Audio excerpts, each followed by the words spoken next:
கனவிலையும்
சபையோர்களே, பெரியோர்களே, சபை நிறைய வந்த என் தாய்மார்களே, பெரியோர்கள், சபையோர்கள், என்னை பெற்றெடுத்த தாய்மார்களே, கல்வி கற்ற பெரியவர்களே, தொழில் படித்த கலைவாணர்களே, வருங்கால மாணவ செல்வங்களே, வாலிபர் இளம் சிங்கங்களே, எனது அருமை சகோதர சகோதரர்களே, அதாவது இந்த சேலம் மாவட்டத்திலே அமைந்திருக்கக்கூடிய ஆத்தூர் நகரத்திலே அமைந்திருக்கக்கூடிய என் நம்பிகை அங்கையர்கண்ணி அகிலாண்ட கோடி பிரம்மாண்ட நாயகி அருள்மிகு என் தாயாகப்பட்ட திரௌபதி அம்மனுடைய திருவாலயம். இந்த ஆலயம் அப்பேற்பட்ட இந்த தர்மராஜா திரௌபதி அம்மனுடைய திரு ஆலயத்திலே சித்திரை மாதத்திலே தீமிதி திருவிழா பெரும் விழாவாகவே நடந்து வருகின்றது.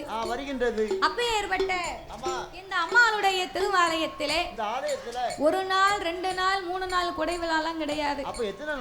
நம்ம ஊர்ல தான் அப்படி.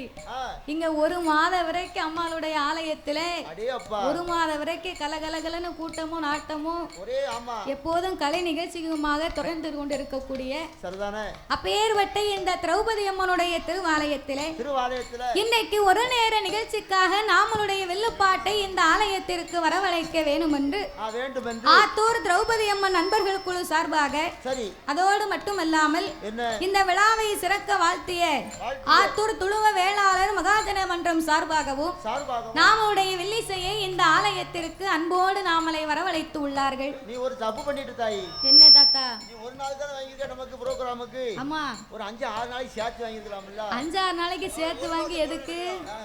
ஒரு மாதம் திருவிழா நடக்குல்ல, 5-6 நாளைக்கு சேர்த்து வாங்கத்தான் செய்யலாம். சரி, நமக்கு தான் நேரம் இல்ல. நமக்கு பிறகு வரக்கூடிய கலைஞர்களுக்கு இங்க இந்த மேடைக்குள்ள இடம் வேணும். ஓ, அப்படி வேணும். பிறகு 1000 தலை கண்டால் அன்று செய்த பாவம் அன்றே தீரும்னு சொல்லுவாங்க. பிறகு ஆனா இந்த ஆத்தூர்மா நகரத்துல 1000 தலை இல்ல, இங்க ஒரு 5000 தலை கட்டிருக்கும் போல தெரியுது. நாமலை இந்த ஆலயத்திற்கு வரவழைத்த அனைத்து அன்பு உள்ளத்திற்குமே நாங்கள் நன்றியை தெரிவித்துக் கொண்டு எந்த ஒரு ஆலயத்திலேயுமே நாமல் முதனுமான் இருகரத்தினால் ஏந்த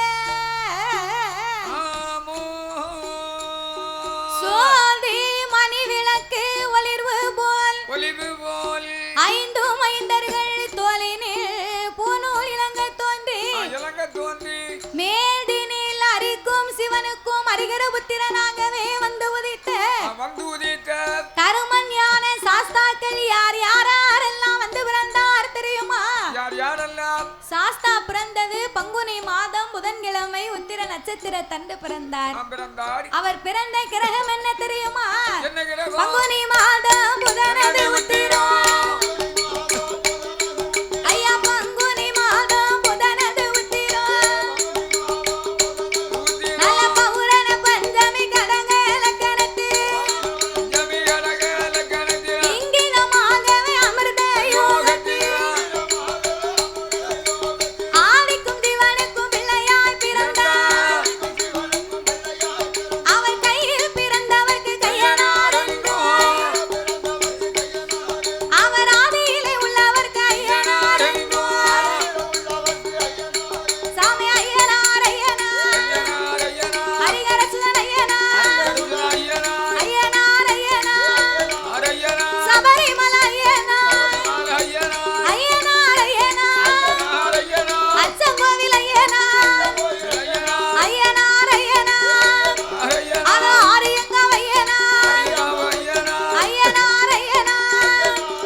கொலை போடுவீங்களா? இல்ல வில்லு பார்க்க வந்தது ஒரு குற்றமா கேட்க. இல்ல வில்லு பார்க்க வந்தது ஒரு குற்றமா? நீ கொலவை போட சொல்லுவியா? வில்லுப்பாட்டு பார்க்க வந்ததெல்லாம் குத்தம் இல்ல. ஒரு கோவில்ல என்னதான் வில்லுப்பாட்டு மேளமெல்லாம் அடித்து படித்தாலும் சரி அம்மாளுடைய ஆலயத்திலே குலவை தான் தெய்வத்துக்கு உகந்ததா. அப்ப கொலவை போட தெரிஞ்சா தான் நாங்க அப்பலே போட்டிருப்போமே. அப்ப கொலை கூட தெரியாதுன்னா யாருக்குமே தென்காசில இருந்து 4 கிழவி வாரேன்னா ஆமா அவளையாவது கூட்டிக்கிட்டு வந்திருக்கலாம். நான் சொன்னேன் நீ வேண்டாம்னுட்ட. வடக்க வந்து சேலத்துல வந்து ஆத்தூர்ல கொலவை போடக்கூடிய பெண்கள் வந்து நிறைய இருக்கான்னு சொன்னேன். ஒருத்தருக்கு கூட கொலை போட தெரியலையே. அதெல்லாம் போடுவாங்க. கூட்டத்துல தாய்மார்களுக்கு வெக்கமா தெரியுது. வெக்கப்படக்கூடாது. தாய போடுங்கம்மா ஒரு குலவை, போடுங்கம்மா ஒரு குலவை, பொன்னான மணி குலவை, மணி குலவை, முக்கா முக்கா மூணு தேவா, ஒரு குலவை போடுங்கம்மா. ஏ தங்கத்தால பூநூலா, தருமஞான சாஸ்தாவுக்கு தனி வயிற தாவடம்மா, ஆனப்பட குதிரைப்பட ஐயனாச்சி பேப்படையா, முன்படையா பின்படையா, அவருக்கு தண்டியலும் பெரும்படையா, ஆனப்புலி கூட்டத்தோடு அவதரித்து வாராரே. அரிக்கும் சிவனுக்கும் அரிகர புத்திரனாகவே பிறந்ததினாலே அவர் அரிகர சுதனாக ஆனந்த சித்தனாக ஐயனுக்கும் மெய்யனாக சபரிமலை சாஸ்தாவாகவே வந்து பிறந்தார்.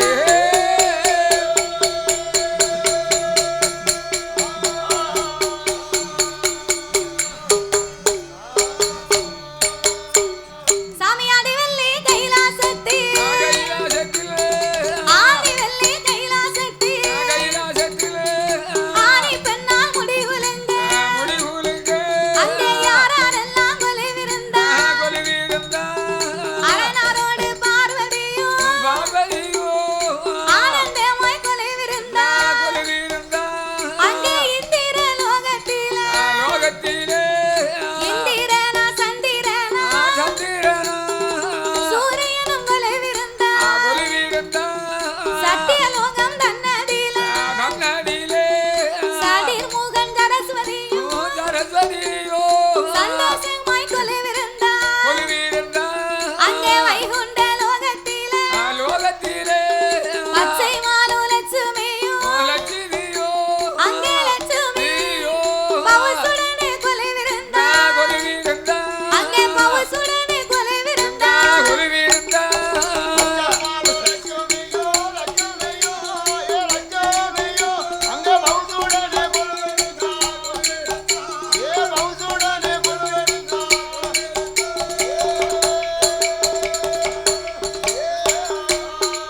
முற்பத்து முற்கோடி தேவர்கள் 48,000 கோடி, அங்கே அகத்தியர் அம்புலத்தியர் அழகு கலை கோட்டு மாமுனி அமரர் தேவர் முனிவரும் அங்கே அஷ்டதிக்கு பாலர்கள், அங்கே தேவாதி தேவரெல்லாம் தேவாதி தேவரெல்லாம் தெய்வ கையிலே கொலைவிருந்தார்.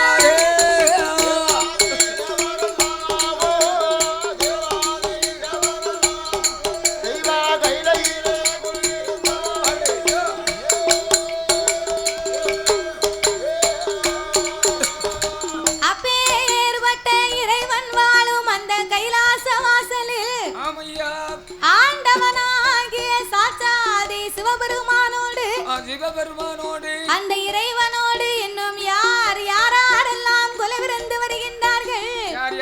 ஆகாயத்தில் சூரியனோ ஆகாயத்தில் சூரியனோ அன்பு ஒளி சந்திரனோ ஆகாயவாணியோடு ஆகாயவாணியோடு அல்லை கங்காதேவி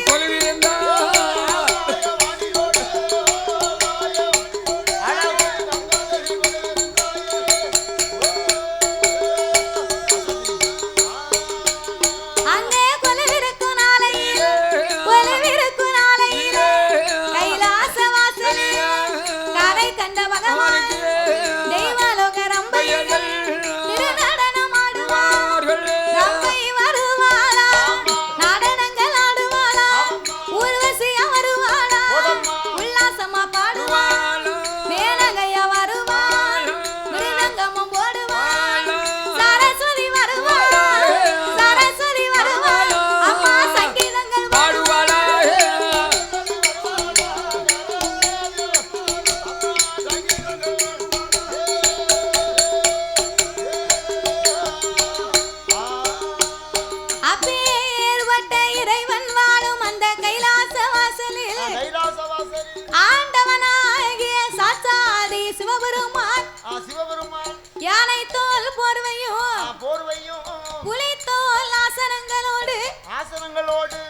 வருகின்றார். அழகா கொலுவிருந்து வருகின்றார். அப்படி கொலுவிருக்கும் இறைவனாகிய சிவபெருமான் சிவபெருமான் 14 உலகத்தையும் இறைவன் படைத்து 224 புவனங்களையும் ஆண்டவன் படைத்தார். 7 சப்தாசாரங்களாகப்பட்ட கடல்களை படைத்து கல்லுக்குள் இருக்கும் தேரையவும் தாயார் கற்பையுக்குள் வாழும் சிசுவையும் முட்டைக்குள் உருவாகும் குஞ்சியவும் ஆண்டவன் படைத்து ஓர் அறிவு முதல் 6 அறிவு படைத்த நாமலை போன்ற மானிட மனுக்களை படைத்தார். நாமலை ஏன் படைத்தார், எதற்கு படைத்தார்? ஆண்டவன் மண் உலகிலே மனிதர்களை எல்லாம் ஏன் படைத்தார் தெரியுமா? நாமல் அனைவர்களுமே இப்பூமியிலே ஒற்றுமையாக வாழ வேண்டும் என்று ஆண்டவன் நாமலுக்காகத்தான் இந்த உலகத்தையே படைத்தாரா.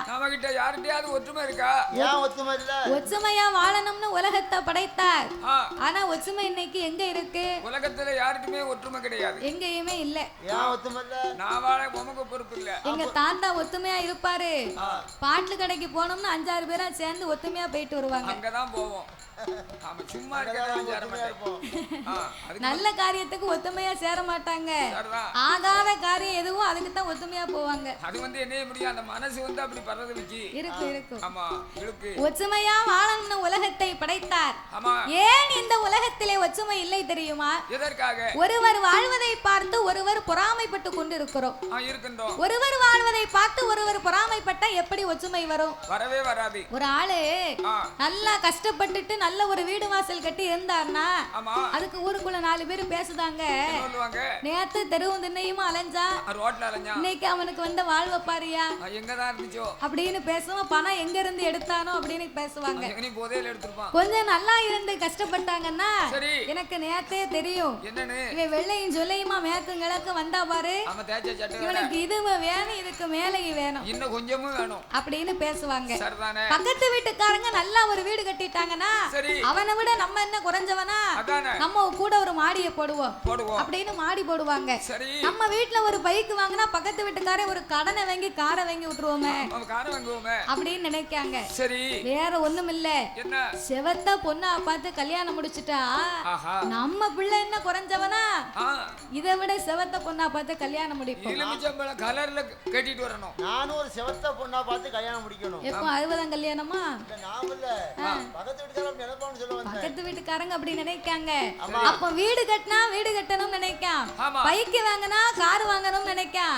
செவத்த பொண்ணா பார்த்தா நம்மளும் செவத்த பொண்ணா பார்க்கணும்னு எதை பார்த்தாலும் பொறாமைப்பட்ட மனிதனும் ஒரே ஒரு காரியத்தை பார்த்து மட்டும் பொறாமைப்படவில்லையா? அது என்ன காரியமோ? ஒரே ஒரு காரியம் இருக்கு, பொறாமைப்படாத காரியம். ஒரே ஒரு காரியம் தான் இருக்கு. என்ன காரியம்? அதாவது வீடுனா வீடு, பைக்குனா காரு, பொண்ணுனா பொண்ணு. ஆனா அவன் செத்து போயிட்டானே நம்ம சீக்கிரம் செத்துருவோம்னு யாராவது நினைக்கமாயா? யாரும் நினைக்க மாட்டோம், யாருக்குமே நினைப்பு கிடையாது. அப்ப மனிதனுக்கு அறிவு இருக்கு, நல்ல எண்ணம் தான் இல்ல கிடையாது. ஆனா இந்த ஆண்டவன் எல்லா மக்களும் ஒருவரை ஒருவர் பொறாமைப்படாமல் என்னைக்கு வாழ்கிறோமோ அன்னைக்கு ஒற்றுமை கண்டிப்பா வரும், கண்டிப்பா கிடைக்கும். ஒத்துமை ஒரு நாள் வராது. நம்ம ஜாதியாலும் சரி, மதத்தாலும் அரசியல் ரீதியாவும் ஆங்காங்க பிரிக்கப்பட்டு கிடக்கும். ஒத்துமையா சேர முடியுமாச்சு? சேர முடியாது ஐயா. ஒருவர் நினைத்தா நடக்காது, எல்லாரும் நினைத்தா நடக்கும். அப்ப இந்த உலகத்தை மனிதர்களை எல்லாம் ஆண்டவன் படைத்து நாமளுக்கெல்லாம் 6 அறிவை கொடுத்தார், 9 தத்துவத்தை படைத்தார். மனிதர்களுக்கெல்லாம் 3 ஆசையை கொடுத்தார். 3 ஆசை என்ன ஆசை? அண்ணாசை, பொன்னாசை, பெண்ணாசை. இது 3 ஆசை ஒரு மனுஷனுக்கு தேவை. இந்த 3 ஆசையையும் படைத்து எண்சான் உடம்பை கொடுத்தார், நாமளுக்கெல்லாம் ஒரு சான் வயசை கொடுத்தார். வயரம் மட்டும் குறைச்சாரா? ஒரு சான் வயத்தை கொடுத்ததுக்கே நம்ம உலகத்துல என்ன பாடுபடுதோ. ஏ அப்பா, ஊரு விட்டு ஊரு, நாடு விட்டு நாடு, மாவட்டம் விட்டு மாவட்டம், சனிக்கிழமையா இருந்தாலும் ஞாயிற்றுக்கிழமையா இருந்தாலும் இரவுன்னும் பாராம பகலன்னும் பாராம எந்த ஊருக்கு வேலைக்கு கூப்பிட்டாலும் 10 ரூபாய் கிடைக்குமான்னு நம்ம போறோம். இப்ப நம்மளே தென்காசியில இருந்து இந்த சேலம் ஆத்தூருக்கு ஏன் வந்திருக்கோம்? எல்லாம் 2 இட்லிக்கு தான் இந்த பாடு. வேற ஒண்ணும் இல்ல. எதை சுத்தி வந்தாலும் கடைசியா நம்ம வாரது சாப்பாட்டுக்கு தான் வருவோம். உலகத்துல பாடுபடக்கூடியது எல்லாமே இந்த ஒரு சான் வயத்துக்கு தான் நாங்க பஸ்டாண்ட்ல இறங்கணும். அண்ணாச்சி எங்களை எதிர்பார்த்து நின்னாங்க. நின்ன உடனே அவங்க ஒண்ணுமே சொல்லல, எல்லாத்தையும் பார்த்தாங்க. முத நீங்க ஹோட்டல் போய் சாப்பிடுங்க ஐயா. முகத்தை பார்த்தா வாட்டமா இருக்கு. ஆமா, நீங்க முதல்ல சாப்பாடு சாப்பிடுங்க. ஆமா, அரிசுவையோடு நல்ல பாக்கத்துடனே சாப்பாடு செய்து நம்மளை அரவணைத்து கூட்டி கொண்டு வந்தார்கள். அப்போ ஒரு சான் வயத்து கொடுத்ததுக்கே உலகத்திலே இந்த பாடுபட்டோம்னா சரி, உடம்பெல்லாம் ஆண்டவன் நமக்கு வயத்தை கொடுத்தா நமக்கு என்ன பாடு? உலகத்துல விளையக்கூடிய பொருட்கள் காணாது. அதுக்குத்தான் சிவன் மனிதா உனக்கு இதுக்கு மேல உருவம் வேண்டாம்ப்பா, உருவத்தை இதோட முடிச்சுக்கோ அப்படின்னு சொல்லித்தான் ஆண்டவன் தலையில முடின்னு தான் முடிய கொடுத்திருக்காரு. ஆமா, முடின்னு கொடுத்திருக்காரு. முடிக்கு மேல ஏதாவது உருவம் இருக்கா? முடிக்கு மேல மானம் தான், உருவம் இருக்காது. இருக்காது. அப்ப உலகத்திலே மனிதர்களை எல்லாம் இவ்விதமாகவே படைத்து மரம் செடி கொடி பயிர் புல் பூண்டு இலை தாவரங்களோடு ஆடு மாடு கண்டுகாடைகள் அதனையும் படைத்து ஈ எறும்பு யானை முதல் என்ன உண்ணாத மனுக்கள் 84 லட்சம் கோடி சிவராசிகளை படைத்து இத்தனை உலகத்துக்கு மத்தியிலே பூலோகத்திலே முக்கியமாகவே ஆண்டவன் ஒரு நாட்டையும் படைத்தார். அது எந்த நாடு தெரியுமா? நாட்டிலேயும் நல்ல நாடு, நாட்டிலேயும் நல்ல நாடு, நாவலர்கள் புகழும் நாடு, கோடமாலை பொழியும் நாடு, குளிர்ந்தனங்கள் வீசும் நாடு, மாதம் ஒன்று மழை பொழியும், மாதம் ஒன்று மழை பொழியும், வருடம் ஒன்று பூவிழையும், மாதம் ஒன்று மழை பொழியும்.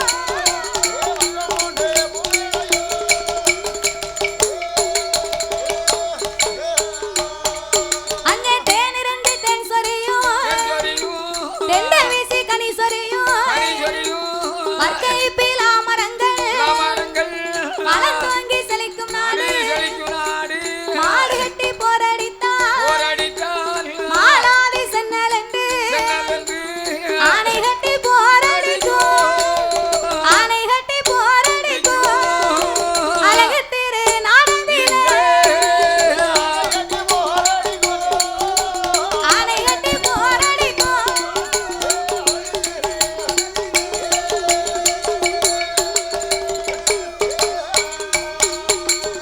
நாட்டிலேயும் நல்ல நாடு, நாவலர்கள் புகழும் நாடு, கோடை மலை பொழியும் நாடு, குளிர்ந்ததெண்டல் வீசும் நாடு, மாதம் ஒன்று மழை பொழியும், வருடம் ஒன்று பூவிளையும், இஞ்சி மஞ்சள் பூக்கும் நாடு, இருவாச்சி மலரும் நாடு, சன்னல் பின்னல் விளையும் நாடு, சரமிளகு காய்க்கும் நாடு.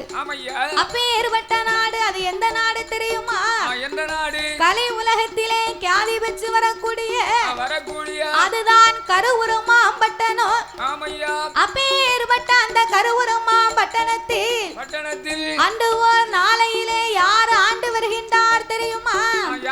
கலை உலகில் கியாதி பெற்ற, கலை உலகில் கியாதி பெற்ற கருவுருமாம்பட்டணத்தில் அங்கே யாரெல்லாம் ஆண்டு வாரா?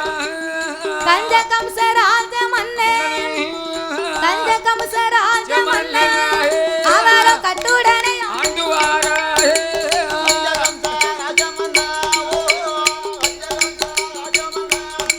அவரோ கட்டுடனே ஆண்டு வாரா.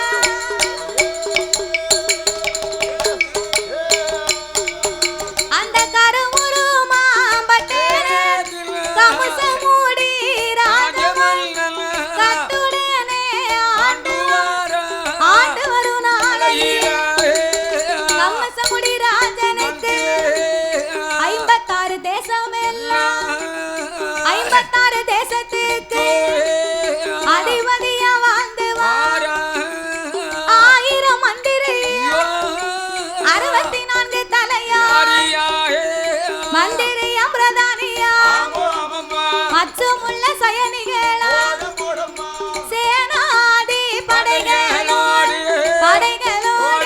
சிறப்புடனே வாழ்ந்து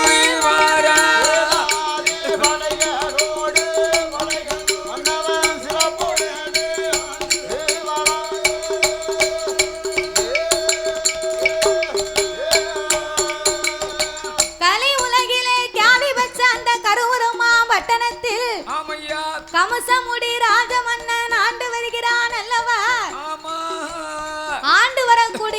கம்சமுடி ராஜ மன்னனுக்கு என்னய்யா அவனிக்கடை 56 தேசத்துக்கும் இவர் ஒரு பேரரசராக அரசராக 1000 மந்திரிமார்கள் 64 தலையாரிமார்கள் மந்திரிகள் பிரதானிகள் மற்றும் உள்ள சயனிகள் சேனாதி படைகளோடு வெகு சிறப்பாகவே வந்து வருகிறான் இந்த கம்சராஜன். அந்த கம்சராஜனுக்கு இன்னும் ஒரு பேர் உண்டு. என்ன பேரு? அதான் கஞ்ச கம்ச ராஜமன்னன். அதானே கேட்டேன். கஞ்ச கம்ச ராஜமன்னன் ஏன் பேர் வந்தது தெரியுமா? எதற்காக? அவனுடைய நாட்டுக்குள்ளே கம்ச வேங்காம காரியத்தை நடக்கவே மாட்டான். எதுக்கு எடுத்தாலும் கம்சன் தான். எதுக்கு எடுத்தாலும் கம்சன் சொன்னா என்னய்யா? செப்பு குடமெடுத்து சிலது பெண்கள் வந்தாலும் சிலது காசு கம்சன் கேப்பா. அலைக்கு நடை நடந்தா அதுக்கு ஒரு கம்சன் கேப்பா. ஆமையா. அரைக்கீரை வச்சாலும் அரை காசு கம்சன் கேப்பா. ஆமா. அவன் நாட்டுல தோல்ல துண்டு போட்டு போக கூடாது. துண்டு என்ன செய்யணும்? துண்டு என்ன செய்யணும்? துண்டு அவன் முன்னால இடுப்புல தான் கட்டி இருக்கணும். இடையில கட்டணும். தலப்பா கட்ட கூடாது. செருப்பு போட்டு போக கூடாது. சரி. பெண்கள் எல்லாம் சட்டை அணிய கூடாது. செருப்பு போடக்கூடாது. சரிதான். செருப்பு தலையில எழுதி சுமக்க முடியும். அவன் முன்னால அப்படித்தான் போன. செருப்பு போட்டா அதுக்கு ஒரு வசதி இருக்குன்னு அதுக்கு ஒரு கமிஷன் கேப்பா. அதுக்கு கேப்பா. அந்த கால வசதி உள்ளவங்க தானே செருப்பு போட்டிருக்காங்க. கண்டிப்பா. செருப்பு போட்டு போக கூடாது. பெண்கள் சட்டை அணிய கூடாது. கல்யாணம் முடித்தாலும் கமிஷன் கொடுக்கணும். கல்யாணம் முடிக்கவில்லையானாலும் கமிஷன் கொடுக்கணும். முடிக்கலனா எதுக்கு காக்கா? வயசு ஆகிக்கிட்டே இருக்க இன்னும் ஏன் இப்படி இருக்க?